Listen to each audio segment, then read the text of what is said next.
नमस्कार विद्यार्थी मित्रांनो, स्वागत आहे तुमच्या सर्वांचं ध्येयाधिकारी स्पर्धा परीक्षा मंच या आपल्या यूट्यूब चॅनलवर. मित्रांनो, आज आपण पोलीस भरतीला 2024 मध्ये आलेल्या प्रश्नांचा भाग 2 पाहणार आहोत. तर मित्रांनो, आजच्या व्हिडिओमध्ये आपण जनरल नॉलेजचे महत्त्वाचे प्रश्न पाहणार आहोत. तर मित्रांनो, आपल्या चॅनलवर मराठी व्याकरणासाठी आतापर्यंत 5 व्हिडिओ आलेले आहेत. तर मित्रांनो, आजच्या व्हिडिओला सुरुवात करण्याअगोदर सर्वांना विनंती आहे की जर तुम्ही चॅनलवर नवीन आहात तर चॅनलला सबस्क्राईब करा आणि हा व्हिडिओ पूर्ण पहा आणि आवडल्यास व्हिडिओला लाईक करा. प्रश्न क्रमांक 1, NCAP national academy of coastal policing हे कोणत्या राज्यात आहे? मित्रांनो, NCAP ची स्थापना आहे ती 2018ला करण्यात आली होती. तर त्याचं जे मुख्यालय आहे किंवा त्याचं जे केंद्र आहे ते बनवण्यासाठी 2023 मध्ये अमित शहा यांनी गुजरातमधील द्वारका या ठिकाणी याचं उद्घाटन केलं होतं. म्हणजे हे कुठं आहे? द्वारका या ठिकाणी आहे आणि हे कुठं आहे ठिकाण? गुजरातमध्ये. म्हणून आपलं उत्तर काय आहे? पर्याय 2. प्रश्न क्रमांक 2, स्वच्छ सर्वेक्षण पुरस्कार 2023 अन्वये कोणते राज्य देशातील सर्वात स्वच्छ राज्य आहे? मित्रांनो, स्वच्छ सर्वेक्षणाला सुरुवात कधी झाली? 2016 मध्ये. आणि हे कोणामार्फत केलं जातं? तर गृहनिर्माण आणि शहरी विकास मंत्रालय किंवा शहरी कार्य मंत्रालय यांच्याकडून केलं जातं. ठीक आहे. तर 2016 पासून आतापर्यंत इंदोर हे भारतातील सर्वाधिक स्वच्छ शहर आहे. त्याचबरोबर 2023 मध्ये पहिला क्रमांक आहे तो 2 शहरांना विभागून देण्यात आला. एक आहे सुरत आणि दुसरा आहे इंदोर. म्हणजे इंदोर अजूनही पहिल्या क्रमांकावर आहे. तर मित्रांनो, प्रश्न कोणाबद्दल आहे? राज्याबद्दल आहे. तर मित्रांनो, या यादीमध्ये महाराष्ट्र या राज्याने प्रथम क्रमांक मिळवलेला आहे. म्हणून आपलं उत्तर काय असणार आहे? पर्याय 2 महाराष्ट्र. ठीक आहे. प्रश्न क्रमांक 3, Interpol international criminal police organization यांचे मुख्यालय कोठे आहे? मित्रांनो, याची स्थापना कधी झाली होती? इंटरपोलची स्थापना झाली होती 1923ला आणि याचं मुख्यालय आहे ते फ्रान्समधील लियोन या शहरामध्ये आहे. म्हणजे आपलं उत्तर काय असणार आहे? देश कोणता? पर्याय 1 फ्रान्स. शहर विचारलं तर लियोन. ठीक आहे. प्रश्न क्रमांक 4, खेलो इंडिया विद्यापीठ स्पर्धा 2023 ही कोणत्या राज्यात पार पडली? मित्रांनो, खेलो इंडिया 2023 ही स्पर्धा आहे ती भारतामधील तमिळनाडू या राज्यामध्ये पार पडलेली आहे. म्हणजे पर्याय 1 आपलं उत्तर आहे. तर मित्रांनो, याची सुरुवात कधी झाली होती? 2018ला झाली होती. ठीक आहे. प्रश्न क्रमांक 5, ICC अंडर-19 महिला विश्वचषक स्पर्धा 2023चा विजेता संघ कोणता? आता मित्रांनो, ही स्पर्धा होती ती 2023 मध्ये दक्षिण आफ्रिकेमध्ये पार पडली आणि याच्या फायनलला कोण होतं? भारत आणि इंग्लंड होतं. आणि यामध्ये भारताने इंग्लंडला हरवलेलं आहे आणि भारत हा विजेता बनलेला आहे. म्हणजे आपलं उत्तर काय? पर्याय 1 भारत. ठीक आहे. उपविजेता विचारला तर इंग्लंड. आणि स्पर्धा कुठे पार पडल्या? दक्षिण आफ्रिकेमध्ये. तर मित्रांनो, 2023लाच पहिल्यांदाच ही स्पर्धा घेण्यात आली होती आणि ही स्पर्धा पार कुठे पडली? आफ्रिकेमध्ये. प्रश्न क्रमांक 6, राष्ट्रपती व उपराष्ट्रपती ही दोन्ही पदे रिकामी असल्यास त्यांची कर्तव्य कोण बजावतो? आता मित्रांनो, president discharge of function act 1969 नुसार जर राष्ट्रपती पदावर नसतील तर त्यांच्या जागी उपराष्ट्रपती त्यांची भूमिका बजावतील आणि उपराष्ट्रपती नसतील तर त्यांच्या जागी भारताचे सर्वोच्च न्यायालयाचे मुख्य न्यायाधीश ही भूमिका पार पडतील. म्हणजे आपलं उत्तर काय आहे या ठिकाणी? पर्याय 3 सर्वोच्च न्यायालयाचे मुख्य न्यायाधीश. तर मित्रांनो, असं कधी झालं होतं? तर 1969ला भारताचे राष्ट्रपती झाकीर हुसेन यांचं निधन झालं. त्यानंतर पुढे काय झालं? VV गिरी हे उपराष्ट्रपती होते आणि ते काळजीवाहू राष्ट्रपती बनले. परंतु पुढे काय झालं? तर राष्ट्रपती पदाची निवडणूक घ्यायची होती म्हणून VV गिरी यांनी राष्ट्रपती पदासाठी उभा राहण्यासाठी राजीनामा दिला आणि त्यावेळी राष्ट्रपतीचं पद पुन्हा वॅकंट झालं, पुन्हा रिकामे झालं. आणि त्यावेळी काय झालं? त्यावेळेचे मुख्य न्यायाधीश मोहम्मद हिदायतुल्ला यांनी हे पद स्वीकारलं. म्हणजे यांनी राष्ट्रपती पद भूषवलं होतं. मग या ठिकाणी लक्षात ठेवा कोण होते? मोहम्मद हिदायतुल्ला. प्रश्न क्रमांक 7, जिल्हा नियोजन मंडळाचे सचिव कोण असतात? आता मित्रांनो, जिल्हा नियोजन उपमंडळाचे सचिव विचारलेला आहे. अध्यक्ष कोण असतात? पालकमंत्री असतात जिल्ह्याचे. तर सचिव कोण असतात? मुख्य कार्यकारी अधिकारी किंवा उपमुख्य कार्यकारी अधिकारी किंवा जिल्हाधिकारी. मग या ठिकाणी पर्यायामध्ये कोणता आलेला आहे? जिल्हाधिकारी आलेला आहे. म्हणजेच आपलं उत्तर काय? पर्याय 3. ठीक आहे. प्रश्न क्रमांक 8, भारतातील कोणत्या राज्यात सर्वाधिक लांबीचा समुद्रकिनारा लाभलेला आहे? मित्रांनो, भारताला एकूण किती किलोमीटर लांबीचा समुद्रकिनारा लाभलेला आहे? भारताला विचारलं तर एकूण 7,516 किलोमीटर लांबीचा समुद्रकिनारा लाभलेला आहे. ठीक आहे. आणि त्यापैकी 1,600 किलोमीटर समुद्रकिनारा आहे तो गुजरात राज्यामध्ये आहे. म्हणजे सर्वाधिक लांबीचं कोणतं आहे? गुजरात आहे. ठीक आहे. म्हणजे पर्याय 2 आपलं उत्तर आहे. तर मित्रांनो, भारतामध्ये समुद्रकिनारा लाभलेले राज्य कोणते आहेत? 9 राज्य आहेत. कोणते कोणती? गुजरात, महाराष्ट्र, गोवा, कर्नाटक, केरळ, तमिळनाडू, आंध्र प्रदेश, ओडिशा आणि पश्चिम बंगाल.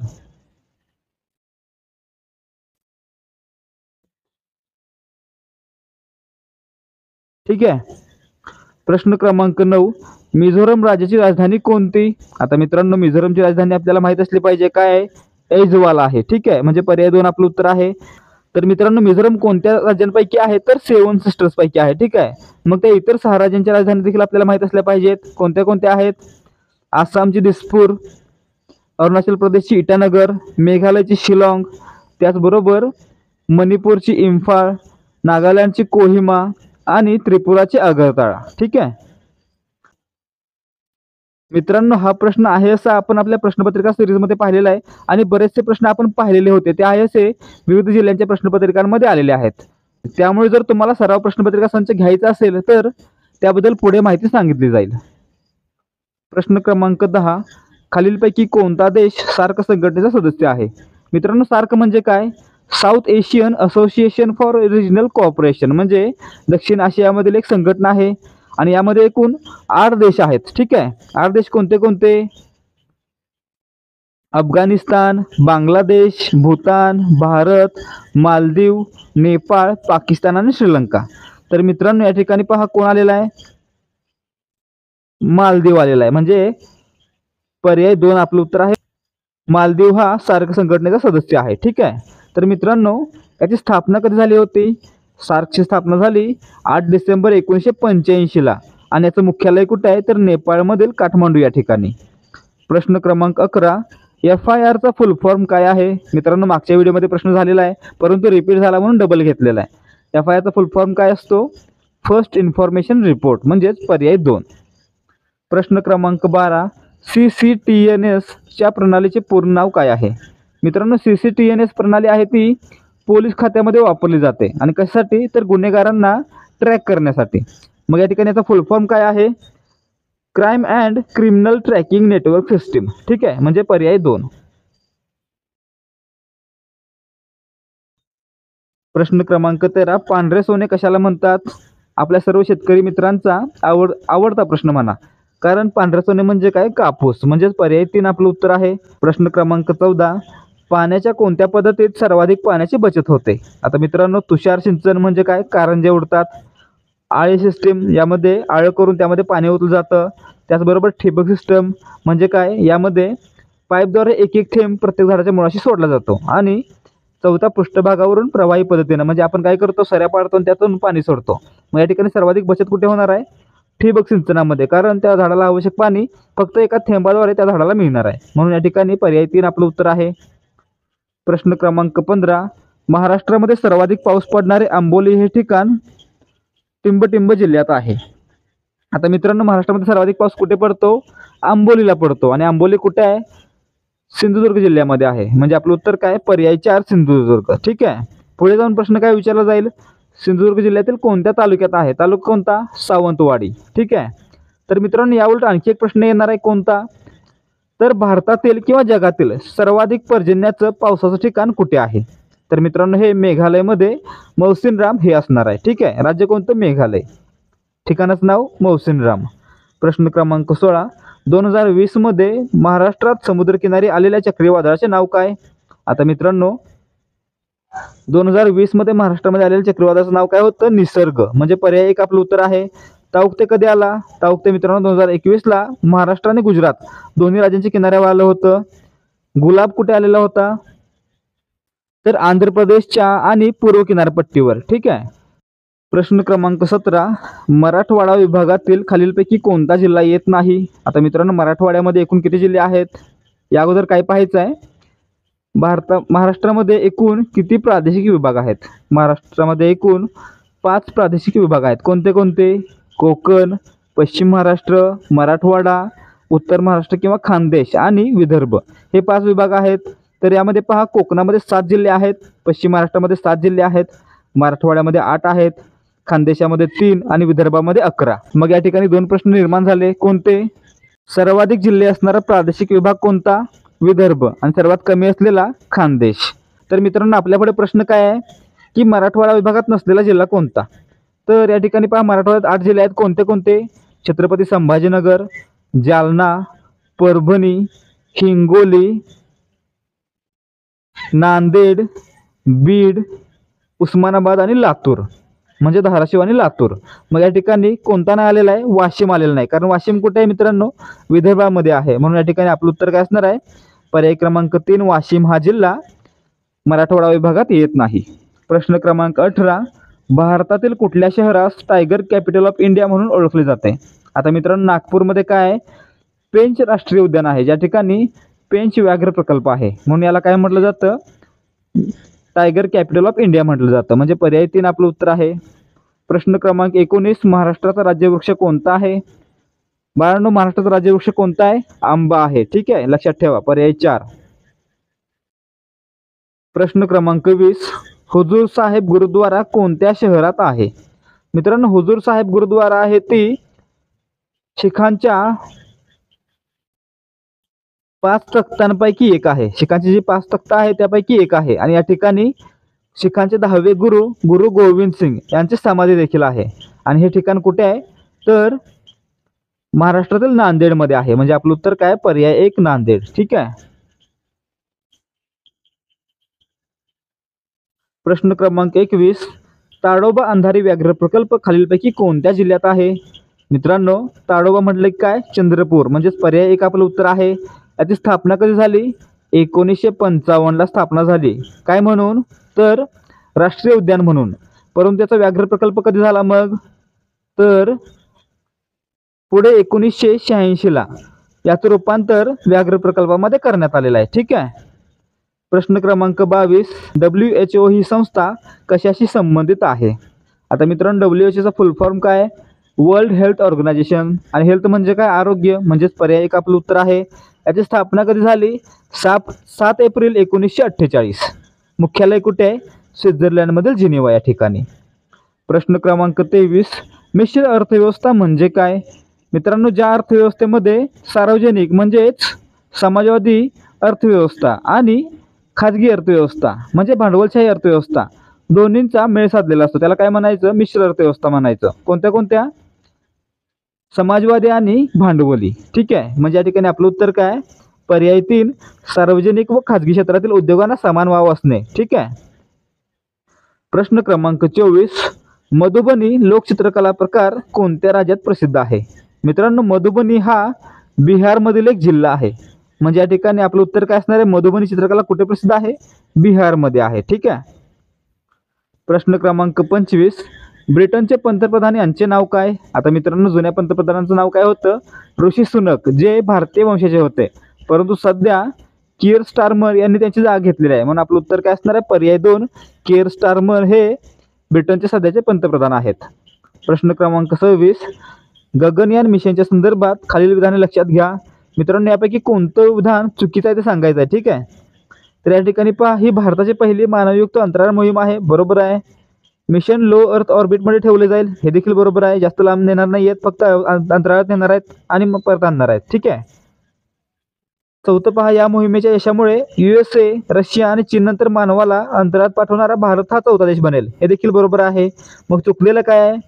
हे अभियान इस्रोच्या PSLV एक्सेल या प्रकाराद्वारे प्रक्षेपित केलं जाईल. परंतु मित्रांनो, हे असं नाही आहे. हे LMVX या क्षेपणास्त्राद्वारे किंवा या वाहनाद्वारे प्रक्षेपित केलं जाईल. म्हणजे या ठिकाणी आपलं उत्तर काय? पर्याय 2 चुकलेलं आहे. ठीक आहे. विद्यार्थी मित्रांनो, 2024 मध्ये पोलीस भरती देणाऱ्या विद्यार्थ्यांसाठी आपल्याकडे एक टेस्ट सिरीज म्हणजे प्रश्नपत्रिका संच देखील उपलब्ध आहे, ज्यामध्ये आपल्याला 10 प्रश्नपत्रिका आणि 10 उत्तरपत्रिका म्हणजेच 10 प्रश्नपत्रिका आणि त्यांचं पूर्ण स्पष्टीकरण आणि विश्लेषण फक्त 25 रुपयांना मिळत आहे. तर मित्रांनो, जर तुमचा पेपर अजून झालेला नाहीये तर तुम्ही हा प्रश्नपत्रिका संच विकत घेऊ शकता आणि यामार्फत सराव करू शकता.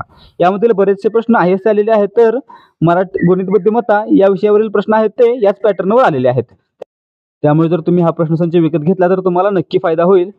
आणि मित्रांनो, आपल्या या प्रश्नपत्रिका कशा असणार आहेत हे तुम्हाला समजावं यासाठी आपल्याकडून सर्व विद्यार्थ्यांना एक डेमो प्रश्नपत्रिका अगदी मोफत दिली जाते. तर विद्यार्थी मित्रांनो, तुम्हाला काय करायचं आहे, फक्त डिस्क्रिप्शनमध्ये दिलेल्या टेलिग्राम नंबरच्या लिंकवरून टेलिग्रामवर आम्हाला मेसेज करायचा आहे आणि तुम्हाला आम्ही डेमो प्रश्नपत्रिका अगदी फ्रीमध्ये देऊ. जर तुम्हाला ती आवडली तर तुम्ही प्रश्नसंच विकत घेऊ शकता.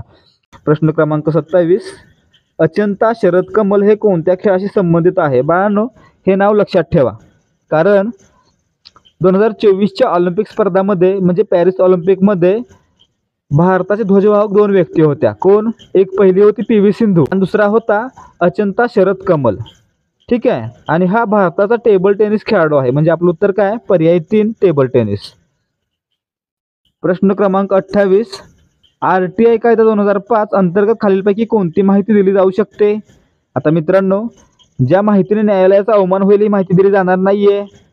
मौलिक मालमत्तेवरील माहिती संबंधित सशर्त प्रकटीकरण केलं जाणार नाहीये आणि मंत्रिमंडळाच्या चर्चेची नोंद असणारी कॅबिनेट पर्पजकडे नेणारी माहिती हे देखील देणार नाहीयेत, कारण ह्या सर्व गुप्त माहिती आहेत. तर गुन्ह्याला उत्तेजन देणारी माहिती गुन्ह्याला उत्तेजन देणार आहे की नाही हे माहीत नसतं आणि त्यामुळेच ही माहिती दिली जाऊ शकते. म्हणून आपलं उत्तर काय असणार आहे? पर्याय 1. प्रश्न क्रमांक 29, नवीन कायद्याची अंमलबजावणी ही कोणत्या तारखेपासून करण्यात आली आहे? आता मित्रांनो, भारतातील 3 कायदे होते. भारतीय दंड संहिता, फौजदारी प्रक्रिया संहिता, त्याचबरोबर भारतीय पुरावा कायदा. हे 3 कायदे रद्द करून 1 जुलै 2024 रोजी 3 नवे कायदे म्हणजेच भारतीय न्याय संहिता, भारतीय नागरिक सुरक्षा संहिता आणि भारतीय साक्ष अधिनियम हे 3 नवीन कायदे लागू करण्यात आले. म्हणजे या ठिकाणी आपलं उत्तर काय? पर्याय 2 1 जुलै 2024. ठीक आहे. या दिवसापासून लागू करण्यात आले होते. प्रश्न क्रमांक 30, धाराशिव जिल्ह्याचे नाव हे कोणत्या नावावरून पडले आहे? आता मित्रांनो, धाराशिवमध्ये एक राक्षस होता असं मानलं जातं, ज्याचं नाव होतं धारासूर. आणि पुढे तेथील देवीनं काय केलं? या धारासुराचा वध केला आणि त्याचं नाव काय पडलं देवीचं? धारासूर मर्दिनी. आणि यावरूनच या जिल्ह्याचं नाव धाराशिव असं ठेवण्यात आलेलं आहे असं मानलं जातं. म्हणून आपलं उत्तर काय? पर्याय 3 धारासूर मर्दिनी. याच्या नावावरून हे नाव ठेवण्यात आलेलं आहे. प्रश्न क्रमांक 31, मोबाईल तंत्रज्ञानातील CDR हे काय आहे? मित्रांनो, CDRचा वापर कशासाठी केला जातो? तर एखाद्या व्यक्तीला आलेले आणि गेलेले कॉल यांचं जे डिटेल असतं त्याला काय म्हणायचं? CDR म्हणायचं. ठीक आहे. म्हणजे आपलं उत्तर काय असणार आहे? पर्याय 4 मोबाईल धारकाच्या आलेल्या व गेलेल्या कॉलचे तपशीलवार संग्रह यादी. प्रश्न क्रमांक 32, DDoS यापैकी कोणत्या प्रकारच्या सायबर संकटात मोडतो? आता मित्रांनो, DDoS काय आहे? तर एक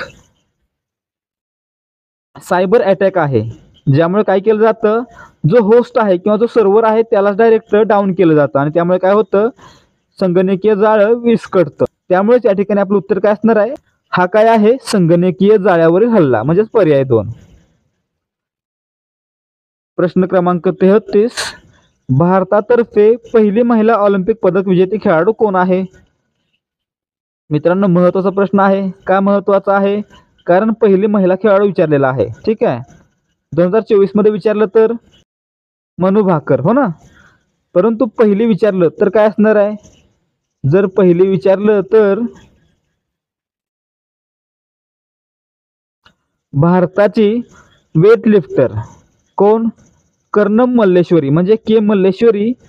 हिनं 2000 साली झालेल्या सिडनी ऑलिम्पिकमध्ये भारतासाठी कांस्य पदक मिळवलं होतं आणि ही पहिली महिला ठरली होती. म्हणून आपलं उत्तर काय असणार आहे? पर्याय 3 के मल्लेश्वरी किंवा कर्णम मल्लेश्वरी.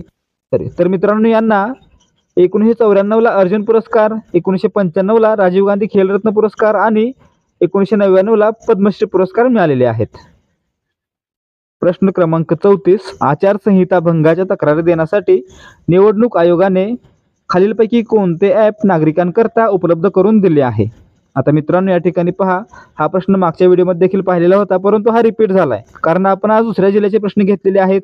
तर मित्रांनो, निवडणुकीसंबंधी किंवा प्रचारासंबंधी तक्रार देण्यासाठी निवडणूक आयोगानं सी-विजिल नावाचं ॲप नागरिकांकरता उपलब्ध करून दिलेलं आहे. म्हणजे पर्याय 1 आपलं उत्तर आहे सी-विजिल.